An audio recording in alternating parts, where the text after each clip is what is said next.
Korea Utara, negara paling tertutup di dunia, kini muncul sebagai sekutu paling setia Rusia dalam perang Ukraina.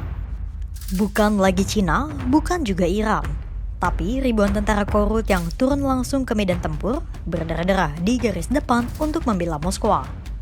Aliansi yang dulunya dipandang sebagai simbolis, kini menjelma jadi kemitraan militer nyata. Apa makna di balik kemesraan baru ini? Dan mengapa Korea Utara mendadak menggeser peran Cina dan Iran sebagai mitra terpercaya Rusia?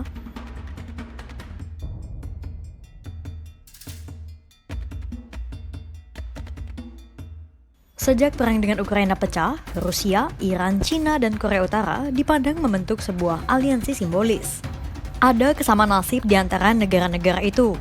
Sama-sama memikul sanksi internasional yang dijatuhkan oleh Amerika Serikat dan Sekutu Barat. Namun sejauh ini, dibanding Cina dan Iran, secara terang-terangan Korea Utara menunjukkan diri sebagai mitra dan pendukung loyal Rusia. Analis senior Rusia di Crisis Group, Oleg Ignatov bahkan menyebut bahwa Korea Utara saat ini menjadi sekutu yang lebih penting bagi Rusia ketimbang Iran dan Cina. Keharmonisan yang dibangun Rusia dan Korea Utara tak hanya berlandasan kedekatan historis, namun juga hubungan timbal balik. Kerjasama itu semakin menguat usai pemimpin Korea Utara Kim Jong-un menyepakati fakta kemitraan strategis komprehensif dengan Presiden Rusia Vladimir Putin. Ada sejumlah hal yang diberikan Korea Utara kepada Rusia dan sebaliknya. Pertama, dukungan militer langsung di medan perang. Berdasarkan pasal 4 kemitraan strategis komprehensif, Rusia dan Korea Utara sepakat apabila ada satu negara yang mengalami invasi lain, maka negara lain bersedia memberikan bantuan militer dan bantuan lainnya. Itulah mengapa pada akhir 2024, sejumlah penyelidikan intelijen melaporkan Korea Utara telah mengirim sekitar 15.000 pasukannya ke Rusia untuk bertempur di Kursk. Mulanya Rusia dan Korea Utara membantah laporan itu, meski akhirnya keduanya mengaku juga pada April 2025. Bahkan pada awal Juli 2025, Ukraina melaporkan Korea Utara berencana untuk melipat gandakan penempatannya di sepanjang garis depan dengan mengirim 30.000 tentara lagi. Mulanya para tentara Korea Utara itu disebut hanya menjadi umpan karena tak memiliki keterampilan tempur modern yang banyak melibatkan drone dalam jumlah besar. Namun Rusia melaporkan mereka telah beradaptasi dan menjadi pasukan profesional yang disiplin. Pengerahan pasukan ini menjadi suntikan kekuatan penting bagi Rusia yang telah kehilangan lebih dari 116.000 tentaranya sejak perang pecah pada 2022. Kedua, selain pasukan, Korea Utara juga menyediakan amunisi seperti peluru artileri, roket, dan kemungkinan sistem peluncur rudal ke Rusia. Ketiga, Korea Utara juga memberikan dukungan politik dan diplomasi. Korea Utara termasuk dari 5 negara yang menolak resolusi PBB terhadap invasi Rusia ke Ukraina. Negara-negara lainnya adalah Belarus, Eritrea, Suriah, dan Rusia sendiri. Kim Jong-un juga membangun retorika global dukungan terhadap Rusia dengan menyebut bahwa negaranya mendukung tanpa syarat operasi Moskwa di Ukraina.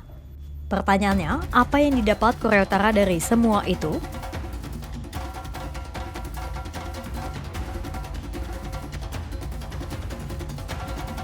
Rusia telah memberikan sejumlah imbalan kepada Korea Utara sebagai balasan atas pengerahan pasukan Pyongyang di Moskwa.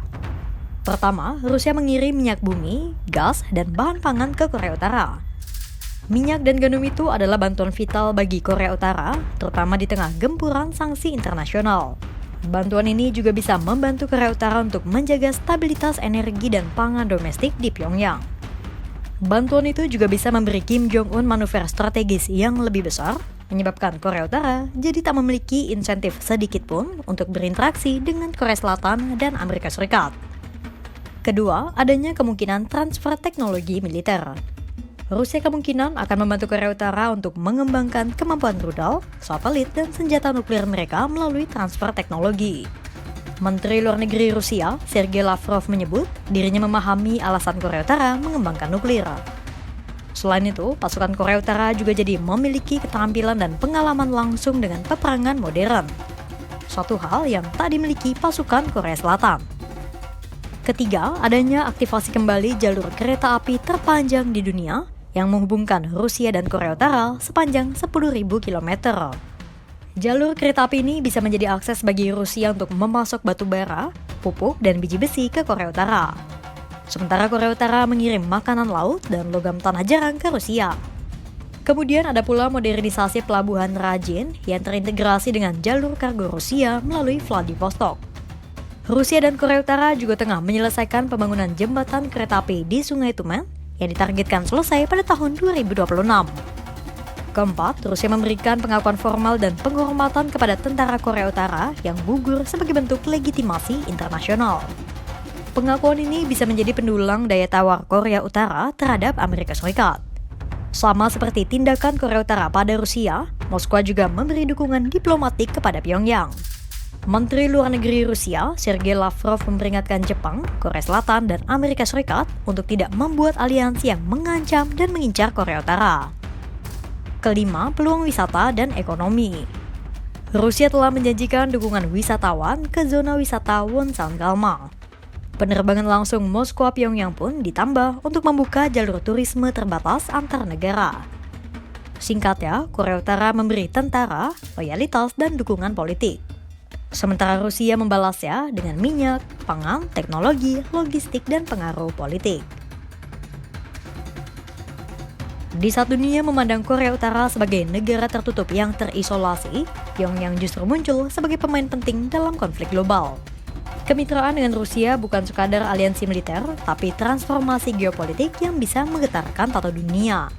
Dengan mengirim ribuan tentara dan menyokong Moskwa tanpa syarat, Korea Utara telah membentuk poros kekuatan baru. Korea Utara tak lagi hanya mengandalkan senjata, tapi juga keuntungan strategis. Bagi Rusia, Korea Utara adalah sekutu paling setia, begitupun sebaliknya. Bagi dunia, kemitraan ini adalah sinyal bahwa peta aliansi global sedang bergeser. Dan dalam pergeseran itu, nama Korea Utara tidak lagi dianggap kecil. Kira-kira kerjasama apa lagi yang akan dibangun Korea Utara dan Rusia? Apakah hubungan strategis kedua negara ini bisa berkelanjutan untuk waktu yang lama? Pantau terus perkembangannya hanya di kanal YouTube Kompas.com.